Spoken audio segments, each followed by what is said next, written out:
नमस्कार साथियों, आज हम बीपीएससी घटना चक्र जो है पूर्वावलोकन, जिसमें आज हम बीपीएससी का जितने भी एग्ज़ाम हुए हैं पीटी और बीपीएससी टीचर जो हुआ है टीआरई 1, टीआरई 2 और टीआरई 3, उन सारे क्वेश्चन को जो है हम आज ऑनलाइन डिस्कस करने वाले हैं। जिसमें आज हम साइंस बायोलॉजी में आज हम मानव शरीर में विटामिन से संबंधित क्वेश्चन सब देखने वाले हैं। तो चैनल पर नए हैं तो चैनल को सब्सक्राइब और वीडियो को लाइक ज़रूर कीजिएगा। तो आइए हम शुरुआत करते हैं। मानव शरीर में विटामिन ए जो है कहाँ भंडारित होते हैं? ये यकृत या लीवर में जो है भंडारित होते हैं। और विटामिन ए के कमी से जो है रतौंधी होते हैं। और विटामिन ए के अच्छा स्रोत माना जाता है गाजर को, तो ध्यान में रखिएगा। उसके बाद है वह विटामिन जो प्रतिस्कंदक विषों के प्रतिविष प्रतिकारक के रूप में प्रयोग किया जाता है, वो विटामिन के है। उसके बाद है वह विटामिन जिसमें कोबाल्ट होता है, वो विटामिन B12 है। उसके बाद है खून के जमने में आवश्यक होते हैं विटामिन के। उसके बाद है विटामिन जो खट्टे फल साइट्रिक में पाया जाता है तथा चर्म को स्वस्थ रखने में ज़रूरी होता है, वो विटामिन सी है। उसके बाद है विटामिन सी का रासायनिक नाम क्या है? ये एस्कॉर्बिक अम्ल है। उसके बाद है विटामिन सी की कमी से हो जाता है एस्कर्बी। उसके बाद है विटामिन ए का जो है एक अच्छा स्रोत माना जाता है वो अंडे का जो है पीला भाग को। उसके बाद है विटामिन ए उपलब्ध होता है गाजर से। और विटामिन ए के कमी से जो है रतौंधी हो जाते हैं। उसके बाद है दूध में जो है खट्टापन आता है लैक्टिक अम्ल के द्वारा। उसके बाद है ट्राइग्लिसराइड जो है एक प्रकार की वसा है। उसके बाद है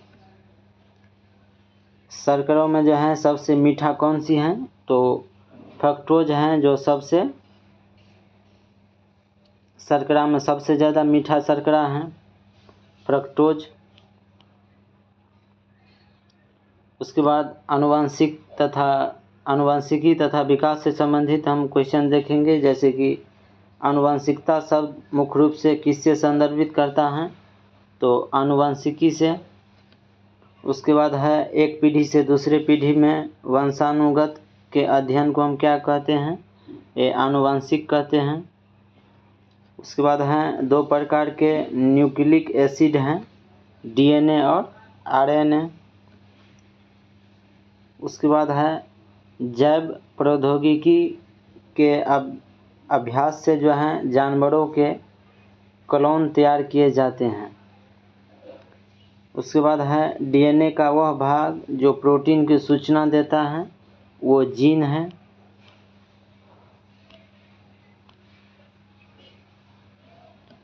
उसके बाद है डीएनए में एक हेलिक्स की लंबाई होती है कितना? 34 एंगस्ट्रॉम होते हैं। उसके बाद है किसी संतति के पैतृक गुण की पहचान की जाती है डीएनए फिंगरप्रिंट से।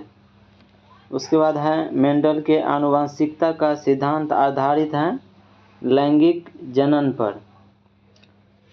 उसके बाद है आधुनिक मनुष्य का हाल का जो है पूर्वज है ये क्रोमैग्नन मनुष्य को जो है ये आधुनिक मानव का जो है पूर्वज माने जाते हैं।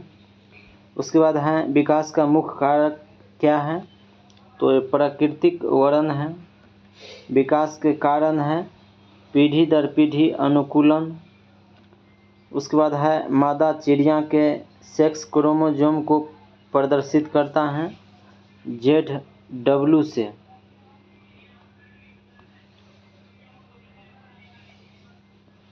उसके बाद है प्रजातियों के विकास के प्राकृतिक चयन का सिद्धांत दिया था, ये डार्विन ने दिया था। उसके बाद है जीवों में अत्यधिक विविधता का कारण क्या है, अनुकूलन है। उसके बाद है आनुवंशिकी अभियांत्रिकी से संबंधित है, प्लास्मिड। उसके बाद है क्रॉसिंग ओवर में होता है आनुवंशिक सामग्री का जो है आदान प्रदान। उसके बाद है डॉट डॉट की खोज के कारण आनुवंशिकी इंजीनियरिंग में जो है उन्नति संभव हो गई है, ये प्रतिबंध। एंड्रोन्यूक्लिएज के कारण जो है की खोज के कारण आनुवंशिकी इंजीनियरिंग में जो है उन्नति संभव हो गई है। उसके बाद है जीव कोशिकाओं में आनुवंशिक लक्षण के नियंत्रण में उत्तरदायित्व हैं डीएनए और आरएनए। उसके बाद है आनुवंशिकता वह जो है विचरण से संबंधित है जेनेटिक्स। पुरुष जीन संगठन होते हैं XY और महिला जो होते हैं वो XX। उसके बाद है जीव विकास को जो है सर्वप्रथम समझा लैमार्क ने। डीएनए की खोज की थी जोहान्स फ्रेडरिक मिसर ने किया था। उसके बाद है प्रयोगशाला में सर्वप्रथम डीएनए का संश्लेषण किसने किया था, ये अरविंद खुराना ने किया था। उसके बाद है बेटी के जन्म की संभावना होते हैं 1.1 XX क्रोमोसोम और XY से जो है बेटा और XX से बेटी। X और Y से बेटा और XX से बेटी। उसके बाद है स्त्रियों के तुलना में पुरुष वर्णधता से अधिक पीड़ित हो जाते हैं या हो सकते हैं, क्यों, तो उनमें केवल एक X क्रोमोसोम होते हैं, इसी कारण से। उसके बाद है डीएनए को जिसने अंतः पात्र में बनाया था वह आर्थर कॉर्नबर्ग था। उसके बाद हम देखेंगे जीव जगत का वर्गीकरण।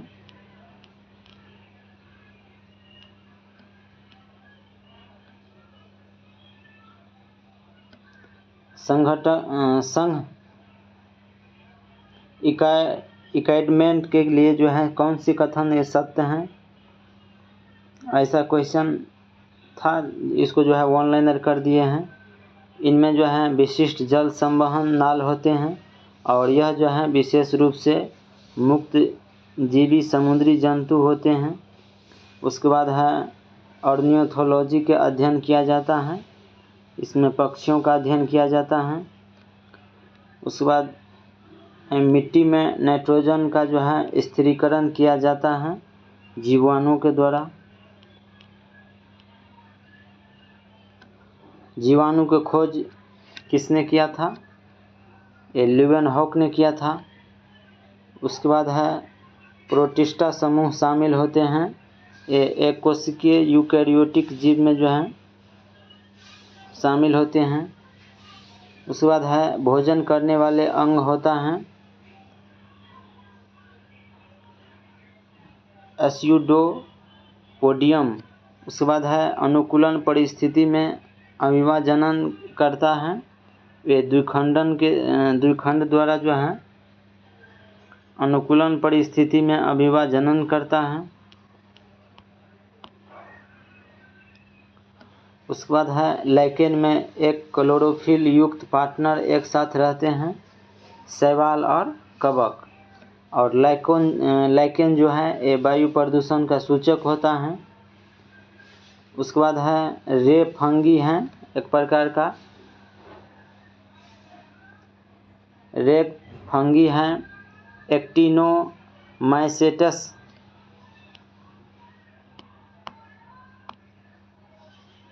उसके बाद है कवक पौधे में नहीं पाया जाता है, उसके बाद है खमीर का उपयोग जो है शराब के उत्पादन में किया जाता है, बेकरी उद्योग में किया जाता है। उसके बाद है कवक या फफूंद होते हैं, ये मृतजीवी होते हैं। फफूंदियों में जो है पोषण की विधि होते हैं, वो मृतोपजीवी पोषण होते हैं। उसके बाद है खमीर जिसका प्रयोग ब्रेड बनाने में किया जाता है, ये कुकुरमुत्ता है जिसे फंगस कहते हैं। उसके बाद है सर्वाधिक उपयोग में आने वाला एंटीबायोटिक जो है पेनिसिलिन का उत्पादन किया जाता है एक फफूंद से। उसके बाद है परागकोश में होता है, परागकण होते हैं। उसके बाद है एक फलीदार फसल है दलहन जो है एक फलीदार फसल है। उसके बाद है पौधे के शुष्क पुष्प कली भाग से प्राप्त होता है। लौंग को जो है एक पौधे के शुष्क पुष्प कली भाग से प्राप्त किया जाता है। उसके बाद है पादप को जलोदोभिद बनाते हैं। यांत्रिक ऊतक का अभाव, वायुतक की उपस्थिति, सुविकसित और संवहन तंत्र की उपस्थितियाँ, ये सभी जो हैं पादप को जलोदोभिद बनाते हैं।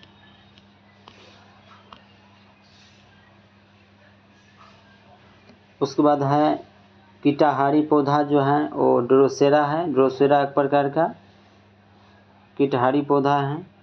उसके बाद है कुल जनसंख्या एवं कुल क्षेत्रफल के अनुपात को क्या कहते हैं? जनसंख्या घनत्व कहते हैं। अदरक एक भूमिगत तना है एवं जड़ नहीं, क्योंकि इसमें गांठ एवं पर्व होते हैं।